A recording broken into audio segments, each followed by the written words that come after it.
Alfred Hitchcock was already an accomplished director from England when he signed on to direct his very first Hollywood production of Rebecca in 1940 that would go on to gain 11 Academy Award nominations, winning 2 for Best Cinematography and Best Picture of the Year. Based on the best-selling novel of the time, Joan Fontaine plays a young woman who meets and falls in love with the grieving British widower Maxim de Winter, played by Laurence Olivier, who had lost his beautiful wife Rebecca in a tragic accident. In a whirlwind romance, the two quickly marry where she becomes the new Mrs. de Winter and, as if in the fairy tale, goes off to England where she inherits her new home, Manderley. Upon arrival, she meets the cold and domineering Mrs. Danvers, played by Judith Anderson, who was the late Rebecca's personal handmaiden. But as she tries to adjust to the lifestyles of the privileged while butting heads with the unfriendly housekeeper, the new Mrs. de Winter finds herself competing with Rebecca's ghost, not just for the control of Manderley, but of her beloved husband's heart. By the time I first watched this, I was already familiar with Hitchcock's work and even called myself a fan of the master of suspense, with films like Rear Window and North by Northwest, both of which are hailed today as classics among others. Given both his impressive filmography and his reputation as one of the most influential and important filmmakers, it is rather curious that he has never won an Oscar of his own, but that's not unusual in of itself per se. And yet, out of all of his films to win the top prize, when you talk legacy-wise, Rebecca is often set aside for his later work that has mostly defined his place in cinema history. To be honest, if it weren't for this win, or if it had never appeared on the Criterion Collection, I never would have bothered myself in learning of his existence, much less view it. However, I have noticed that it has gotten a bit of an uptick in popularity recently. And I'm very glad for that because, as a movie, man, this is such a great one. My first time viewing it was for a college course in film genre, and it may seem almost surely that I will end up falling head over heels for it given my interest in the director at the time, but I did as I was held spellbound by the film until the very end.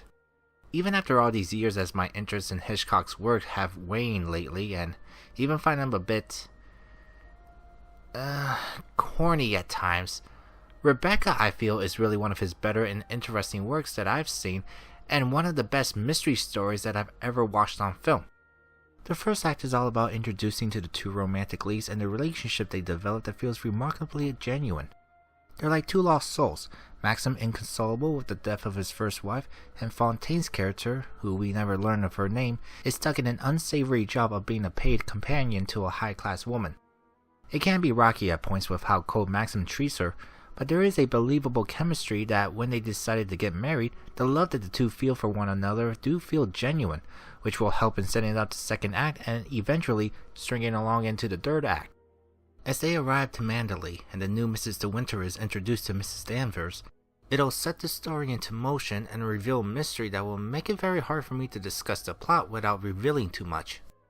What follows is the new young wife trying to get used to the lifestyle of the rich and privileged by filling in the shoes of the late Rebecca, whose presence is felt in every part of the estate like a taunting spirit. Every new person she meets talks about her as she sees the most beautiful human being ever, with Mrs. Danvers being the most loyal to the point of obsessiveness that she comes to despise the new Mrs. de Winter. It's this relationship that drives the second act, as not only would Mrs. Danvers would attempt to ruin the marriage, but the second Mrs. de Winter will come to doubt Maxim's love for her, as it appears that he still loves and longs for his dead wife. Or is that really the case? What I love most about this film is how Rebecca, despite never being shown in the film, even in photographs, feels almost as tangible as a character as all the other live actors. Being constantly brought up and reminded by almost everybody in the film, I could get the sense of what type of person she must have been to the point of me almost picturing her in the movie itself, just mockingly spying on the new Mrs. de Winter as the naive girl tries to fill in her shoes. The performances of the three main actors are excellent, from Olivier as Maxim with his bipolar behavior, going from cheery from one moment to reserved and even threatening at points, which heightens the suspense as well as deepening the mystery as it makes him quite suspicious. Fontaine as the new Mrs. de Winter sells the star-crossed naive young woman who felt as though she was swept off her feet to be whisked away to a fairy tale ending, only to find herself in a ghost story. Intimidated by the role she inadvertently inherited, she managed to find the inner strength to stand up to Mrs. Danvers at one point, only to have it crushed to the point of despair, but her love for Maxim managed to shine through at his moment of need. Speaking of Mrs. Danvers, she is quite the character that I don't think I've ever seen someone quite like her in any other film. Reserved and emotionless, Judith Anderson gives her an imposing feel with her stance and unwavering expression, but gives no doubt for her hatred of the new Mrs. De Winter ever since the very first time we meet her. It's quite disturbing to watch her just harass the poor woman, making her feel inferior to her late mistress in every way. Given how much she revered Rebeeca, there was some speculation that the two shared a lesbian relationship, but I never put any stock in that kind of theory. Obsessiveness doesn't equate sexual desire, and it just feels like a cheap explanation without strong evidence. It's like something that a fanfiction writer will come up with. I'm glad that the film has been slowly getting more recognition, as his earlier works are now getting more looked at today, which I think I would like to do so myself. The story is solid, the characters are interesting, and the mystery is engaging. It's so good that I'll give this a 4 out of 5.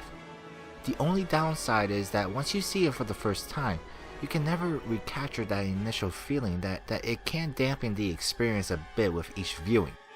So if you're in the mood for a good mystery, I highly recommend this wonderful classic.